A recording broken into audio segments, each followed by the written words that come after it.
അങ്ങനെ 8 വർഷങ്ങൾക്ക് ശേഷം വീണ്ടും ഒരു മമ്മൂട്ടി മോഹൻലാൽ സിനിമാ പോരാട്ടം നടക്കാൻ പോവുകയാണ്. ബറോസും ബസൂക്കയും സെപ്റ്റംബറിൽ തിയേറ്ററിൽ എത്തുന്നതോടുകൂടിയാണ് ഇങ്ങനെയൊരു സാഹചര്യം ഉടലെടുക്കുന്നത്. അവസാനമായി ഒരു മമ്മൂട്ടി മോഹൻലാൽ സിനിമ ഒരുമിച്ച് ഇറങ്ങുന്നത് 2016-ലായിരുന്നു.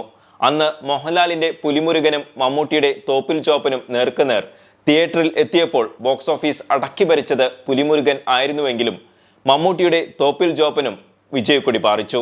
ഇപ്പോൾ വീണ്ടും ഒരു മമ്മൂട്ടി മോഹൻലാൽ സിനിമ തിയേറ്ററിൽ നേർക്കുനേർ വരികയാണ്.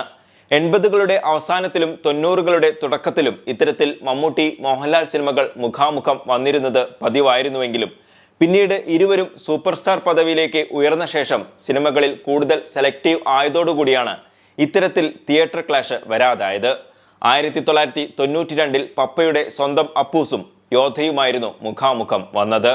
അന്ന് മമ്മൂട്ടിയുടെ പപ്പയുടെ സ്വന്തം അപ്പൂസ് ബോക്സ് ഓഫീസ് തൂക്കിയെടുത്തു. മമ്മൂട്ടി ഫാസിൽ ആ കോംബോ മാത്രം മതിയായിരുന്നു തിയേറ്ററുകളിലേക്ക് ആളുകളെ ആകർഷിക്കാൻ. ആ വർഷത്തെ ഏറ്റവും വലിയ വിജയമായി പപ്പയുടെ സ്വന്തം അപ്പൂസ് മാറിയതോടെ യോധയ്ക്ക് പ്രതീക്ഷിച്ച പോലെ പ്രേക്ഷക ഹൃദയങ്ങൾ കീഴടക്കാൻ കഴിഞ്ഞില്ല.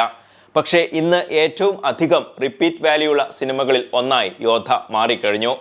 തൈപ്പറമ്പിൽ അശോകന്റെയും അരശുമുട്ടിൽ അപ്പുക്കുട്ടന്റെയും പടയാളി ചണ്ടിച്ചങ്കിരി എന്ന ഗാനവും അതിനോട് അനുബന്ധമായ അവരുടെ ബാക്ക് ടു ബാക്ക് സീനുകളും ഇന്നും പ്രേക്ഷകരെ സമൂഹ മാധ്യമങ്ങളിലൂടെ ചെറിയ ക്ലിപ്പുകളിൽ വന്ന് പൊട്ടിച്ചിരിപ്പിച്ചുകൊണ്ടിരിക്കുന്നു. പക്ഷേ തൊട്ടടുത്ത വർഷം 1993-ൽ മലയാള സിനിമയിലെ 2 ക്ലാസിക് സിനിമകളാണ് തിയേറ്ററിൽ ഏറ്റുമുട്ടിയത്. മോഹൻലാലിന്റെ ദേവാസുരവും മമ്മൂട്ടിയുടെ വാത്സല്യവും. മേലെടുത്ത് രാഘവൻ നായർ എന്ന പേര് കേൾക്കുമ്പോൾ തന്നെ മലയാളികളുടെ മനസ്സ് വികാരഭരിതമാകും.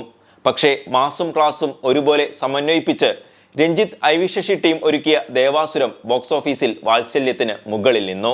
മംഗലശ്ശേരി നീലകണ്ഠൻ എന്ന ഐക്കോണിക് കഥാപാത്രത്തിലൂടെ മോഹൻലാൽ എന്ന നടന്റെ മുണ്ടുമടക്കലും മീശപിരിക്കലും ആദ്യമായി ആഘോഷിക്കപ്പെട്ടതും ഈ സിനിമയിലൂടെയായിരുന്നു.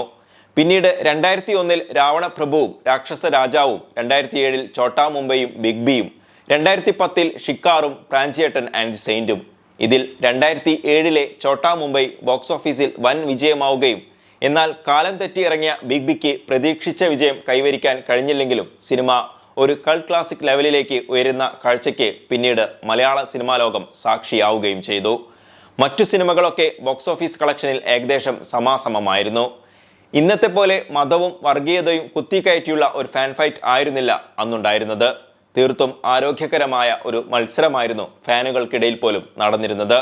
മമ്മൂട്ടിയുടെയും മോഹൻലാലിന്റെയും സിനിമകളെ ഒരേപോലെ ഇഷ്ടപ്പെടുകയും സിനിമ നല്ലതാണെങ്കിൽ കണ്ണുമടച്ച് ഇരുവരുടെയും സിനിമയ്ക്ക് ടിക്കറ്റ് എടുക്കുകയും ചെയ്തിരുന്ന ഒരു കാലം.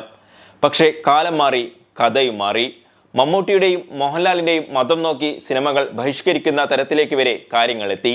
മമ്മൂട്ടിയെ വർഗീയവാദിയെന്നും മതഭ്രാന്തനെന്നും ചാപ്പകുത്താൻ തക്കം നോക്കി നിൽക്കുന്നവരുടെ ഇടയിലേക്ക് കഴുക കണ്ണുകളുമായി വട്ടമിട്ട് പറന്ന് കലക്കാവെള്ളത്തിൽ മീൻ പിടിക്കാൻ നടക്കുന്ന മലം നാടന്മാരുടെ കാലഘട്ടമായി ഇത് മാറി. പണം വാരിയെറിഞ്ഞാൽ നല്ലത് മോശം പടവും മോശം പടം നല്ലതാക്കുകയും ചെയ്യുന്ന കൊക്കും ചുണ്ണിയും പോലെയുള്ളവരുടെ കാലമായി ഇത് മാറി. RSS എന്ന വർഗീയ സംഘടനയോടുള്ള താല്പര്യം മോഹൻലാൽ എന്ന നടനെതിരെയും വെറുപ്പ് പ്രചരിക്കാൻ കാരണമായി. ഇപ്പോൾ ഇരുവരും അവരുടെ മതത്തെ പ്രതിനിധാനം ചെയ്യുന്ന നടന്മാർ എന്ന ലേബലിലേക്ക് മാറിത്തുടങ്ങി.